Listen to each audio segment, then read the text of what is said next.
क्या आपने कभी सोचा है, एक मिडिल क्लास लड़का हैदराबाद से निकलकर दुनिया की सबसे बड़ी टेक कंपनी माइक्रोसॉफ्ट का सीईओ कैसे बन गया? ये कहानी है सात्या नडेल्ला की। वो पैदा हुए 1967 में हैदराबाद में। पापा थे सरकारी अफसर, माँ संस्कृत की टीचर। बचपन से पढ़ाई में एवरेज थे, लेकिन एक चीज हमेशा उनसे अलग करती थी, सीखने की भूख। उन्होंने कहा था, मैं कभी टॉपर नहीं था, लेकिन मैं लगातार सीखता रहा, और यही शुरुआत थी उस सफर की जो दुनिया बदल देगा। सत्या नडेला ने इंजीनियरिंग की थी मैनिपल इंस्टीट्यूट ऑफ टेक्नोलॉजी से, लेकिन उनका सपना था दुनिया की टॉप टेक्नोलॉजी सीखना। उन्होंने अमेरिका में एडमिशन लिया, यूनिवर्सिटी ऑफ विस्कॉन्सिन मिलवॉकी में कंप्यूटर साइंस में मास्टर्स किया, और बाद में एमबीए भी यूनिवर्सिटी ऑफ शिकागो से। उन्होंने खुद कहा था, टेक्नोलॉजी और मैनेजमेंट दोनों में डिग्री होना ही मेरी ताकत बना, और यही सोच उन्हें लेकर गई सीधे माइक्रोसॉफ्ट के दरवाजे तक। साल था 1922। सत्या नाडेला ने माइक्रोसॉफ्ट ज्वाइन किया एक इंजीनियर के रूप में। शुरू में कोई उन्हें जानता नहीं था, पर उनकी मेहनत ने सबका ध्यान खींचा।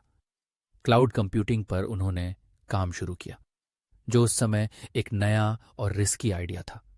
लेकिन उन्होंने साबित कर दिया कि वो सिर्फ टेक्निकल नहीं, विजनरी भी हैं। माइक्रोसॉफ्ट एजर को उन्होंने खड़ा किया, जो आज करोड़ों डॉलर की क्लाउड सर्विस है। और ये सब हुआ सीखते रहने, मेहनत करने और हर चुनौती को चांस में बदलने से। साल 2014। माइक्रोसॉफ्ट का वक्त खराब चल रहा था। विंडोज की ग्रोथ रुकी थी, एप्पल और गूगल बाजार पर राज कर रहे थे।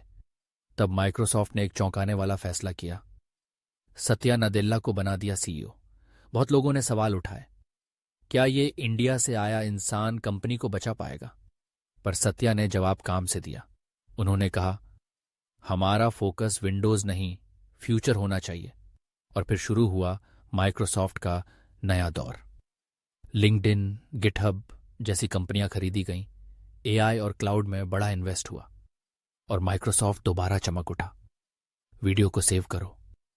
अगले पार्ट में जानेंगे उनके लीडरशिप के वो उसूल जो सबको सीखने चाहिए। सत्या नडेला सिर्फ एक सीईओ नहीं है, वो एक लीडरशिप स्कूल है। उनकी 3 सबसे बड़ी सीखें। 1. Be a learn it all, not a know it all. 2. Empathy is power, सहानुभूति से टीम चलती है। 3. इनोवेशन को रोकना नहीं, बढ़ावा देना चाहिए। उनकी किताब हिट रिफ्रेश में उन्होंने बताया, जब आप दूसरों को ग्रो करते देखते हो तो वहीं से आपकी असली लीडरशिप शुरू होती है। और शायद इसी सोच ने उन्हें दुनिया के सबसे पसंदीदा सीईओज में गिना है। अगर आप भी लीडर बनना चाहते हो तो सत्या नडेल्ला से सीखो। सीखते रहो, बढ़ते रहो। सीरीज को शेयर करो और कमेंट में लिखो, सीखना बंद नहीं करना। फॉलो करो हिंदी मीडियम इंटरनेट यूनिवर्सिटी को और बनो अगले दौर के डिजिटल लीडर।